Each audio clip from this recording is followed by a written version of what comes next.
Welcome back.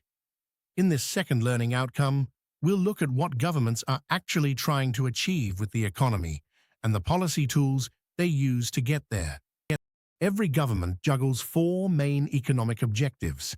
The first is steady economic growth, a sustainable rise in national output. The second is controlling inflation, keeping price rises low and stable. Third is high employment, making sure most people who want a job can find one.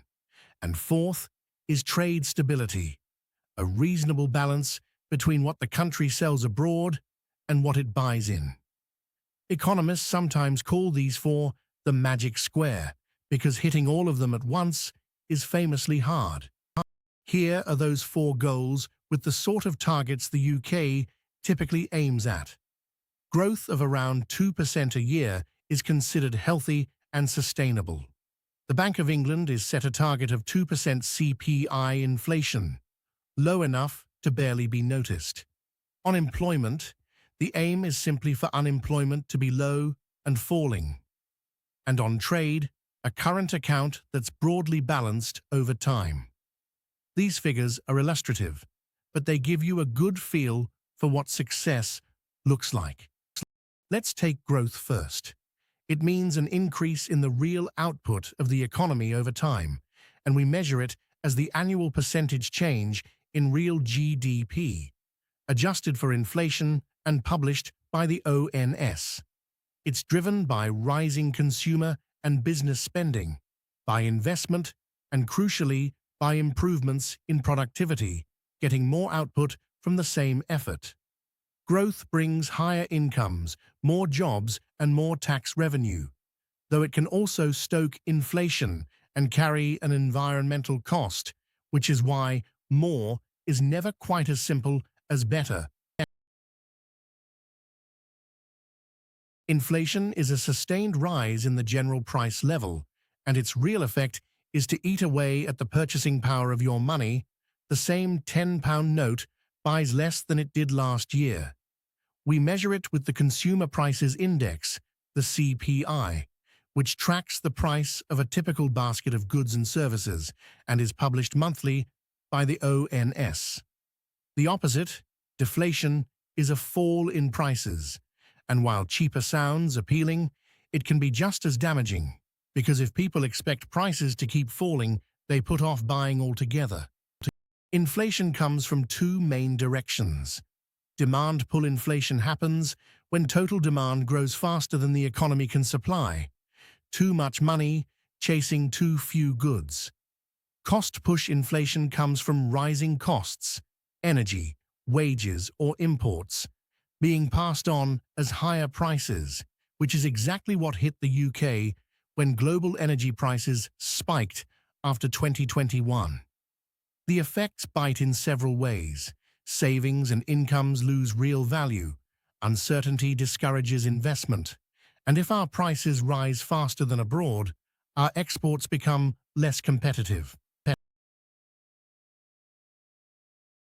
The unemployed are people who are able and willing to work but cannot find a job.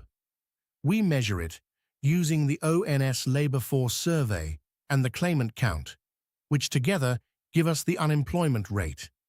There are different causes: cyclical unemployment from recessions, structural unemployment from skills gaps when industries change, and frictional unemployment, the normal churn of people moving between jobs.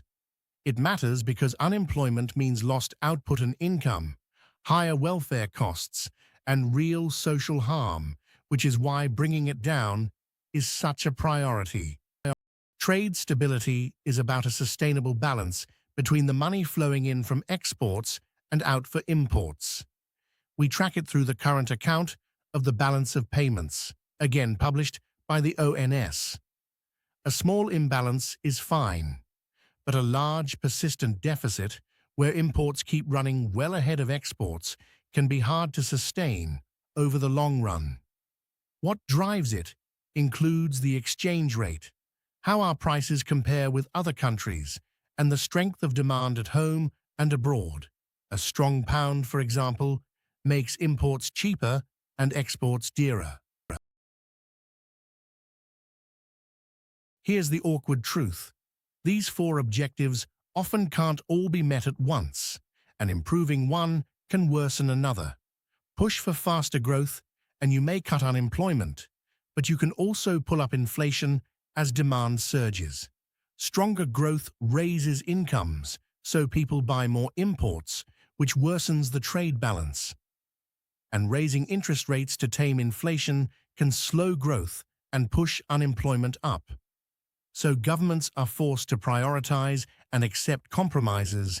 There's simply no single policy that improves everything at the same time. The UK's recent experience shows this vividly. After 2021, inflation climbed sharply into double digits, driven by soaring energy and supply costs.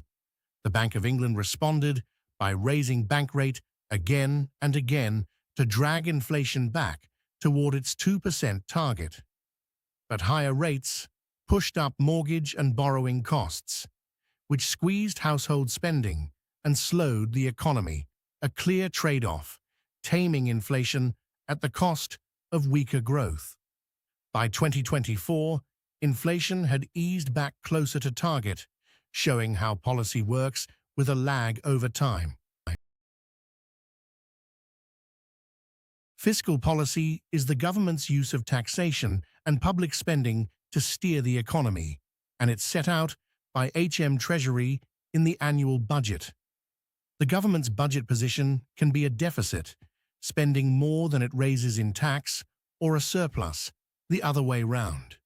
When it cuts taxes or raises spending to boost demand, that's expansionary fiscal policy, and doing the reverse, raising taxes or cutting spending, is contractionary. Every budget day, the Chancellor is essentially deciding which way to lean. Fiscal policy works on both sides of the economy. On the demand side, cutting income tax leaves households with more to spend, and raising government spending directly adds to demand. Extra NHS or infrastructure spending, for example, boosts both activity and jobs. On the supply side, lower business taxes can encourage firms to invest and expand, while spending on education, training, and transport raises the economy's long-run productivity. Funding apprenticeships is a good example. It does little today, but strengthens the workforce for years to come. Let's ground that in a real episode.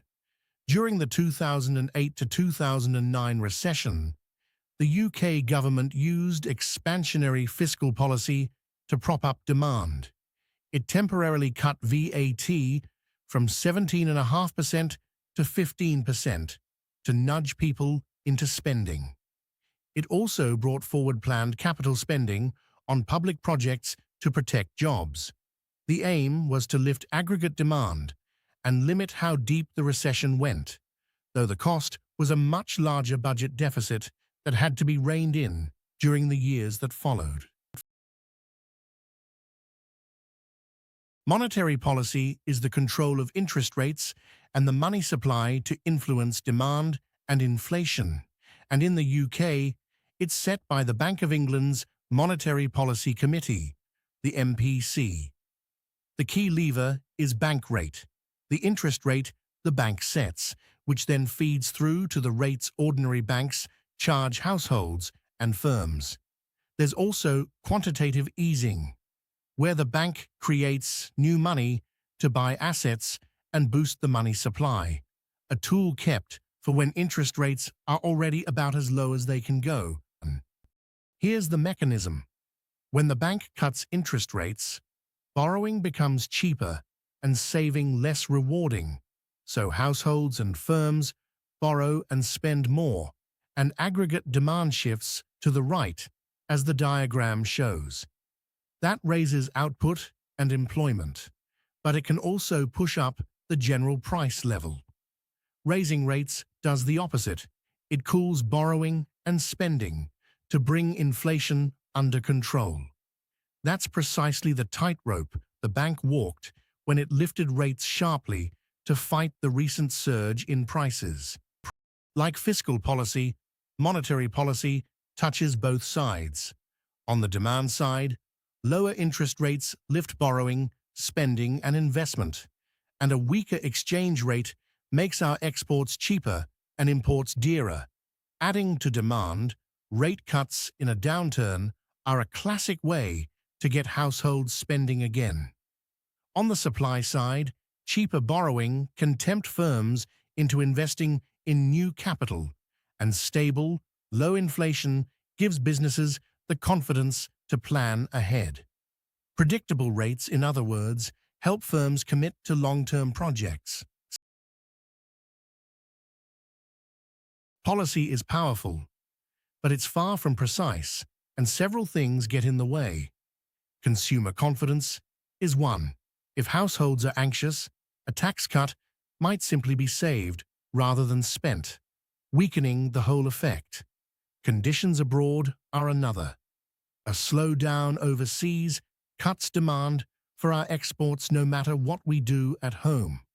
Objectives conflict, so boosting growth may worsen inflation or the trade balance. And there are time lags. Policy changes can take months or even years to work through, which makes getting the timing right genuinely difficult. So, how do the two approaches compare? Demand-side policy has real strengths. It acts quickly to support an economy in recession. Interest rates can be changed rapidly by the Bank of England, and it targets spending and jobs directly in the short run. Supply-side policy plays a different role. It raises the economy's long-run capacity to grow. It can lift growth without stoking inflation, and it tackles the root causes of low productivity and unemployment. Each does something the other simply can't. Pulling it together into a judgment, demand-side policy is best for managing short-term shocks and smoothing out the economic cycle, while supply-side policy is best for raising long-run growth and living standards. In practice, governments use both together, with the Bank of England managing demand and inflation, and the Treasury pursuing supply-side reform. No single policy is enough on its own. The right mix depends on the state of the economy and which objective matters most at the time. That balanced, reasoned conclusion is exactly what this part of the unit is asking you to reach. Let's recap Learning Outcome 2. The four main objectives are steady growth, low inflation, high employment, and trade stability, and each has a clear definition, a way of measuring it, and its own causes and impacts. Those objectives frequently conflict, so trade-offs like growth against inflation are unavoidable.